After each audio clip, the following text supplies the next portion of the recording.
Exercise 5.5ல செகண்ட்ல third sum construct a rhombus LUCK LC equal to 7.8 cm and UK equal to 6 cm. அப்போ கொடுத்துருக்கிறதுக்கு நம்ம ஒரு given எடுத்து எழுதிக்கணும். the rhombus LUCK LC equal to 7.8 cm UK equal to 6 cm. கொடுத்துருக்கிற கிவனுக்கு தகுந்த மாரி ஆப்டாக நம்ம என்ன செய்கிறோம், ஒரு ரஃப் டயக்ராம் ஒன்று வரையணும் இல்லைங்களா. அந்த ரஃப் டயக்ராமை நம்ம இப்போ இங்கே பார்க்குறோம்.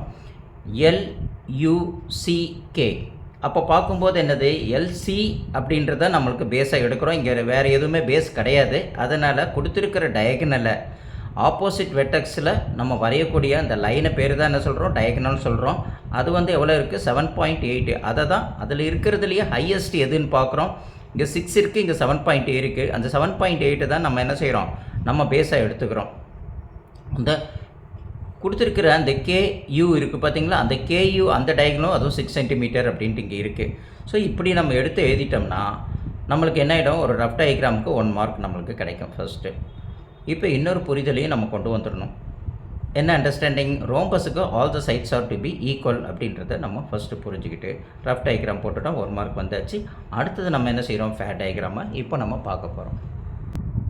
நம்ம இங்கே பேஸ் கிடையாது, அதனால் கொடுத்துருக்கிற டயகனலில் அதில் எது பெரிய டயகனலாக இருக்குதுன்னு பார்த்தோம்னா பிக்கஸ்ட் டயகனல் இது 7.8 சென்டிமீட்டரை தான் நம்ம இங்கே பேஸாக நம்ம இங்கே ட்ரா பண்ணிக்கிறோம்.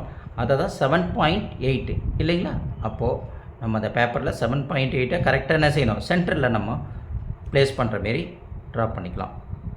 இருந்து 7.8 இல்லைங்களா, 7.8 இங்கே கரெக்டாக வந்துடுச்சு. இதை தான் நம்ம என்ன கன்சிடர் பண்ணிக்கிறோம், L. இது என்ன சொல்கிறோம், C இல்லைங்களா. இது எவ்வளோ வருது நம்மளுக்கு, 7.8 சென்டிமீட்டர் அப்படின்றத நம்ம போட்டுடுறோம். இப்போ போட்ட உடனே நம்மளுக்கு ஒரு ஞாபகத்துக்கு வரணும். என்ன ஞாபகத்துக்கு வரணும், இப்போ பெர்பெண்டிகுலர் பைசெக்டார், எதுலேருந்து பெர்பெண்டிகுலர் பைசெக்டார் எடுக்கணும், இந்த சியிலிருந்தும் இந்த எல்லிருந்தும் ஒரு பெர்பெண்டிகுலர் பைசெக்டார். அது எப்படி வரைகிறது அப்படின்னா, சியில் ஃபஸ்ட்டு வச்சுட்டு ஹாஃபுக்கு மேலே நம்ம என்ன பண்ணுறோம், ஹாஃபுக்கு மேலே இப்படி வச்சுட்டு இது ஹாஃப் வரும், ஹாஃபுக்கு மேலே ஒரு ஆர்க் ஒன்று போடுறோம். அதே ஆர்க்கு கீழேயும் நம்ம என்ன செய்கிறோம், ட்ராப் பண்ணுறோம். அதே மெஷர்மெண்ட்டுக்கு நம்ம என்ன செய்கிறோம், எல்லில் இங்கே வைக்கிறோம். அதே மெஷர்மெண்ட்டுக்கு இங்கே ஒரு ஆர்க் ஒன்று போடுறோம். அதேமாரி கீழேயும் ஒன்று போடுறோம். இப்படி 2 ஆர்க்கு மேலேயும் கீழேயும் கிடச்சாச்சு. அப்போ மேலே கொடுத்த ஆர்க்கில் 2 எங்கே ஆர்க்கு ஜாயிண்ட் ஆகுதோ அது பாயிண்ட்டாக குறிச்சிக்கிறோம். இதேமாரி கீழே இங்கேயும் பாயிண்ட்டாக குறிச்சிக்கிறோம். இது 2த்தையும் நம்ம என்ன செய்கிறோம், ஜாயிண்ட் பண்ணுறோம். புரியுதா. அப்போ ஜாயின் பண்ணும்போது அந்த எல்சிக்கு பர்பெண்டிகுலராக நம்மளுக்கு அந்த பாயிண்ட் ஒன்று கிடைக்கும் நம்மளுக்கு இல்லைங்களா. இப்போ நம்ம இப்படி வரைஞ்சாச்சு. இப்போ அந்த சென்டராக இங்கே கிடைக்குது பார்த்தீங்களா, இந்த இடத்துலேருந்து இதை தான் என்ன சொல்கிறோம், நம்ம 90 டிகிரி அப்படின்னு சொல்கிறோம். இதுக்கு பேர் ஓன்னு கொடுத்துட்றோம். இந்த இப்போ இது ஒரு டயக்னலாக இருக்கும்போது இப்போ நம்ம வரையக்கூடியது எவ்வளவு, 6 சென்டிமீட்டர்னு சொல்லியிருக்காங்க. 6 சென்டிமீட்டர் நம்ம மேலே ஒரு 3 சென்டிமீட்டரும் கீழே ஒரு 3 சென்டிமீட்டரும் நம்ம வரைஞ்சிட்டோம்னா டோட்டல் ஆட் பண்ணும்போது அது டயக்னலில் 6 சென்டிமீட்டராக நம்மளுக்கு கன்சிடர் ஆகிடும். புரியுது இல்லைங்களா. அப்போது 6ல் ஹாஃப் எவ்வளவு, 3. அப்போது 3 சென்டிமீட்டருக்கு நம்ம இங்கே ஒரு மெஷர்மெண்ட் இப்படி எடுத்துக்கிறோம். அந்த 3 சென்டிமீட்டரு இந்த சென்டரில் ஓலை வச்சு இங்கே ஒரு ஆர்க் ஒன்று போடுறோம். அதேமாரி இங்கேயும் ஒரு ஆர்க் ஒன்று போடுறோம்.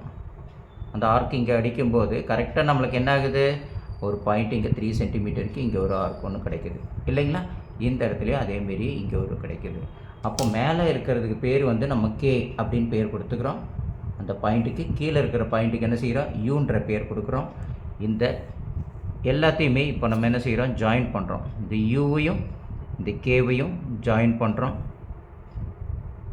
அதேமாரியே நம்ம இங்கே என்ன பண்ணுறோம், கேவையும் இந்த சியும் ஜாயின் பண்ணுறோம்.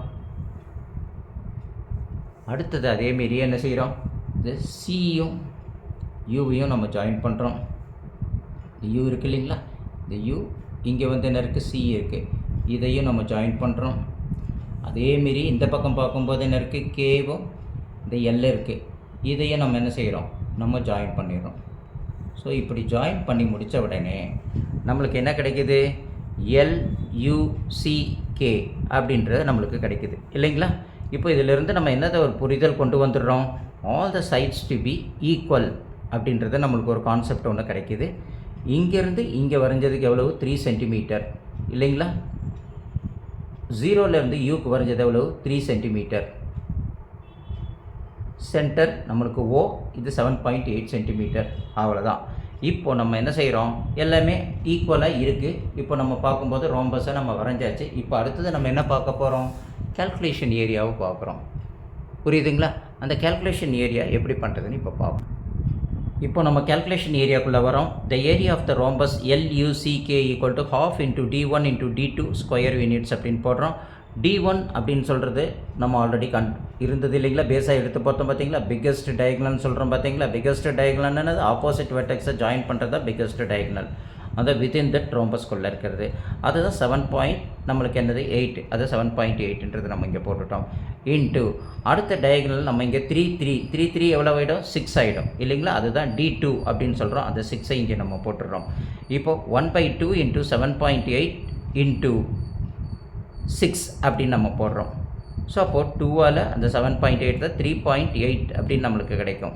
அதோட இன்ட்டு 6ஐ மல்டிப்ளிகேஷன் பண்ணால் 22.8 சென்டிமீட்டர் ஸ்கொயர். அதுதான் area. Centimetre square or square centimetre. அதுதான் area of the rhombus LUCK இப்படின்ட்டு நம்ம வரைஞ்சாச்சு. இப்போது ரஃப் டயக்ராம் வரைஞ்சோம், 1 மார்க் கிடச்சாச்சு. ஃபேர் டயக்ராமும் வரைஞ்சிட்டோம், கேல்குலேஷன் ஏரியாவும் போட்டுட்டோம், அடுத்த ஸ்டெப்ஸையும் போட்டுட்டோம்னா டோட்டலி நம்மளுக்கு 8 மார்க்ஸ் கிடைக்கும். ஃபஸ்ட்டு நம்மளுக்கு சம்மில் புரிதல் வராது.